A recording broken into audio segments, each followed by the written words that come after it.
এই মুহূর্তে কিছু কথাবার্তা বলবো সেই যাদবপুর লোকসভা কেন্দ্র। হ্যাঁ, কোন যাদবপুর লোকসভা কেন্দ্র? যে যাদবপুরে আইএসএফ, তৃণমূল এবং বামেদের জোরদার টক্কর চলছে। বিভিন্ন রাজনৈতিক দলের চ্যালেঞ্জ যে যাদবপুর থেকে ট্রফিটা ছিনিয়ে নিয়ে আসে। শুধু এখানে শেষ নয়, আবারও যাদবপুর লোকসভা কেন্দ্রে নির্দলের প্রার্থী অংশগ্রহণ করেছে। ইতিমধ্যে আমার সাথে রয়েছেন সেই যাদবপুর লোকসভা কেন্দ্রের নির্দলের প্রার্থী। পাবলিক বাংলার পক্ষ থেকে আপনাকে অনেক অনেক স্বাগত জানানো হচ্ছে। প্রথমে একটা প্রশ্ন,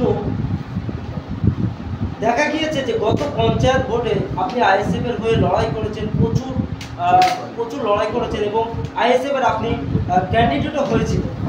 কি এমন ঘটে গেল, কি এমন রহস্য হয়েছে যে আপনি আইএসএফ দলটাকে ছেড়ে আপনি যাদবপুর লোকসভা কেন্দ্রে সমস্ত পার্টিকে টক্কর দিয়ে আপনি নির্দলের প্রার্থী হয়ে দাঁড়ালেন? তাহলে কারোর সাথে কোনো দফা কি হয়েছে, এই প্রশ্ন করছে আজকে জনসাধারণ মানুষকে বলে।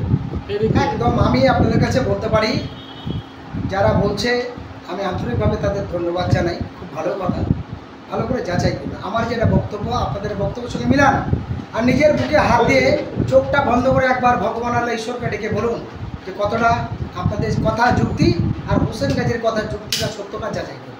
কারণ আমি যেটা প্রথম কথা বলতে চাইছি, যাদবপুরে যারা প্রার্থী হয়েছে অনেক প্রাকৃতিক দুর্যোগ দুর্ঘটনা এসেছিল। এই প্রাকৃতিক দুর্যোগ বা দুর্ঘটনায় একটাও প্রার্থী সে বলুক যা আমি অমুক গ্রামে সঞ্জয়, সুভাষ, রহিম, করিম, দুলাল তার আবাস যোজনা, তার কেস বা তার অত্যাচারে বা তার আমফানে বা লাইলায় বা লকডাউনে তার বাড়ি 5 কিলো চাল বা একটু আটা বা একটা তিরপল বা একটা টাকা বা একটা মেয়ের বিয়ের জন্য কোনোদিন গিয়ে তাদের কাছে আজকে ভোট এসছে ভাই, ভোটের জন্য এসছে তারা। আমি ভোটের জন্য আসিনি। আমি দেখেছি তাদের গোষ্ঠীদ্বন্দ্বে, তাদের রাজনৈতিক হিংসায় গ্রামের মানুষগুলো অত্যাচারিত হচ্ছে, বাড়ি বাড়িকে ট্রেটিং দেওয়া হচ্ছে, বাড়ি বাড়িকে হুঙ্কার দেওয়া হচ্ছে। তৃণমূলের যে হুঙ্কার দিচ্ছে তার জন্য সিপিএমরা কী করেছে, তার জন্য আইএসএফ এই পর্যন্ত কী করেছে, কী লিগালি ব্যবস্থা নিয়েছে একটা প্রুফ দেখাতে বলুন, তবে আমি বলবো তারা দলের নেতা। নুর আলম খানকে বলুন যে বাড়ি বাড়ি হুমকি দিচ্ছে, আপনি কী করেছেন? আপনি বলুন সিধে ভট্টাচার্যকে বাড়ি বাড়ি যে হুমকি দিচ্ছে কী করেছেন? আপনি লকডাউনে কী করেছেন?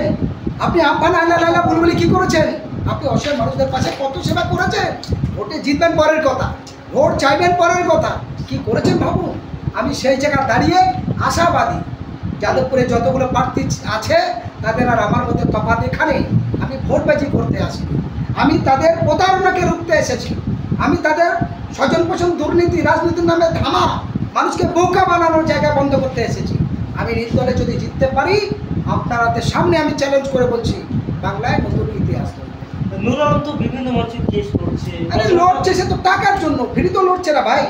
নুর আলম আমি তো আবার বলছি এই পর্যন্ত কোথায় বিনা পয়সায় লড়েছে, তার কেস নাম্বার কত, তার কী কী রেট ছিল, কোন এজলাসে মামলাটা হয়েছে, কার বিনা পয়সা দেখেছে, সেই প্রুফ আমাকে 10টা দেখান না ভাই, দেখাতে বলুন না যে আমি বিনা পয়সা 10 জনকে ফ্রি মামলা করেছি, কিছু মানুষ তার নাম এই এই এই অমুক জায়গায় বলে। কিছু মানুষ কমেন্ট করছেন যে আপনি নির্দলের প্রার্থী হয়েছেন, বিজেপি, তৃণমূল, সিপিএমকে আপনি অনেকটাই সুবিধা করে দিয়েছেন এবং কিছু টাকার কথা বলছেন। আমি একটা কথা বলছি, যদি তাই হয় এখানে 16টা প্রার্থী জিতবে তো একজন, 16টা প্রার্থী জিতবে তো একজন।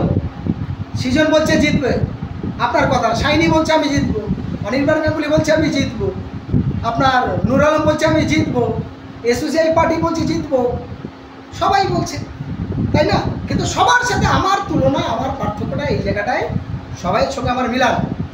আমি যাদবপুর লোকসভা কেন্দ্রের স্থায়ী মানুষ এবং বারুইপুর পূর্বের বিধানসভার ভূমিপুত্র, হারদা অঞ্চলে আমার বাড়ি।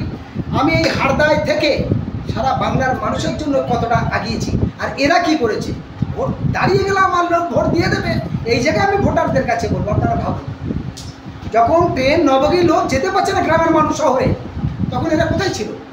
আমি বারবার ডিআরএমের কাছে গেছি, বারবার এডিআরএমের কাছে গেছি, বারবার রেলমন্ত্রীকে, প্রধানমন্ত্রীকে বারবার চিঠি করেছি। তারপর 9 বগি থেকে প্রথম 10 বগি, এখন 10 বগি হবে না সাহেব, আমার ডিমান্ড 12 বগি করতে হবে। ওরা তখন বলছি সব স্টেশন ভাঙতে হবে, আর করতে হবে জনগণের স্বার্থে, না আমাদের সব বিনা টিকেটে যাবে, 4 দিন বেশি করে হলো। 12 বগি ট্রেন হয়েছে, 3 স্টেশন থেকে ট্রেনে ওঠানামা 3 ফুট উঁচু নিচু, প্রতিদিন লোক পড়ছে, আমি সেগুলো আটকালাম। এগুলো করেন সেটা দেখুন, আপনি আইএসএফের প্রার্থী জিজ্ঞাসা করুন, সিপিএমের প্রার্থী জিজ্ঞাসা করুন, তৃণমূল প্রার্থী জিজ্ঞাসা করুন আগে কী করেছেন ভাই, মিলান আমার সাথে, হোসেন গাজীর সাথে চ্যালেঞ্জ, মিলান কী করেছে। 2006 2008 ভয়ঙ্করী বন্যা, গ্রামের মানুষের চাষের ফসল সব পানির তলায়, কোথায় ছিল এরা, কেন যায়নি? তখন সব লড়াই খেলে উঠেছে হোসেন গাজী। তোরা এখন ভোট চাইতেছ ফায়দা লুটতে, লকডাউনে কোথায় ছিলে? তো সব করবে হোসেন গাজী। আম্পান আল্লাহ লাইলা বুলবুলিতে ভিডিও থেকে শুরু করে রাজ্যপাল পর্যন্ত চিঠি। মমতা ব্যানার্জি আমার কথায়, আমার লড়াই আন্দোলনের পর 2 দিন পর আমি যখন বললাম এদের বিরুদ্ধে আমি হাইকোর্টে মামলা করবো, আমি জাতীয় মানবাধিকার কমিশনের কাছে কমপ্লেন করবো, পরের দিন মমতা ব্যানার্জি কলকাতায় সাংবাদিকদের বলতে বাধ্য হয়েছে যে আপনাদের যদি না নেয় আপনারা থানায় কমপ্লেন করুন। সেটা কার কথা? সৃজন ভট্টাচার্য বলতে পারবে আমার কথা? নূর আলম খান বলতে পারবে আমার কথা? অন্য নেতারা বলতে পারবে সেই নেই আমার কথা? আমি হোসেন গাজী চ্যালেঞ্জ করবো যে অন ক্যামেরা আপনাদের সামনে, আমার জন্য সেই আমিনটা মমতা ব্যানার্জি করেছিল। আর শুধু কি লোকসভা ভোট করবে, সামনে আবার বিধানসভা? নিশ্চিত ইনশাল্লাহ আগামী বিধানসভা আসতে দিন, এই লোকসভা নিয়ে আছি, লোকসভায় দাঁড়িয়ে আপনাদের মাধ্যমে সমস্ত জনগণের কাছে আবেদন করব এবং আপনাদের কাছেও আবেদন করব, মানুষ যদি সুযোগ আমাকে দেয় বাংলার নতুন চিত্র তৈরি। আইএসএফের যোগ্য ব্যক্তির সম্মান নেই বলছেন আপনি? আইএসএফের যোগ্য মানুষের সম্মান নেই, যোগ্য থাকলে তাহলে বিধানসভা যারা দাঁড়িয়েছিল তারা সব সাইড হতো না। ইভেন এখনও পর্যন্ত অনেক খেলা বাকি আছে ওদের, হ্যাঁ, ওই দলের যা অবস্থা আছে সে জায়গায় দলের নেতৃত্বরা নিজেই বুঝতে পারছে, সময়ে সব পরিচয়। পিডিএস এবং পিডিসিআই সৈফুদ্দিন চৌধুরী এবং সিদ্দিকুল্লাহ চৌধুরীর যে দল তৈরি হয়েছিল, আইএসএফের কি ভবিষ্যৎ সেই দিকে যাচ্ছে? সেটা তো পিডিএস এবং পিডিসিআই অলরেডি তা শুরু হয়ে গেছে, অলরেডি তা শুরু হয়ে গেছে। কমেন্ট